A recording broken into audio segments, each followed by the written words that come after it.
ব্যবসা করার আগে যে জিনিসগুলো আপনার জানতে হবে, ধরেন যে কোনো একটা বিজনেস করবেন, হোক চা পাতার বিজনেস, হোক যে কোনো বিজনেস ডিলারশিপ, আপনি কি করলেন? কোম্পানির সাথে কথা বললেন, পণ্য কিনলেন, আর মার্কেটে নিয়ে গেলেন, আমি এই পণ্য নিয়েছি, আমার এই পণ্য ভালো, আপনি নিন। হ্যাঁ, তাহলেই আপনার প্রোডাক্ট কিন্তু সেল হবে না। প্রত্যেকটা জিনিসের ক্ষেত্রেই জ্ঞান অর্জন করা প্রয়োজন। আগে মার্কেটে আপনার যাইতে হবে।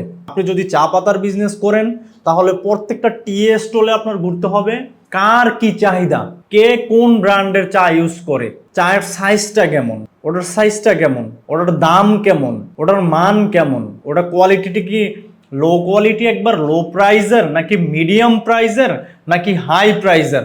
এবং আপনি অন্য কোনো যেই বিজনেস করেন না কেন, আপনার ওই প্রোডাক্ট সম্পর্কে যে ইউজাররা আছে মার্কেটে, তারা কেমন দামের প্রোডাক্ট, তাদের চাহিদা সেই সম্পর্কে আপনার জানতে হবে।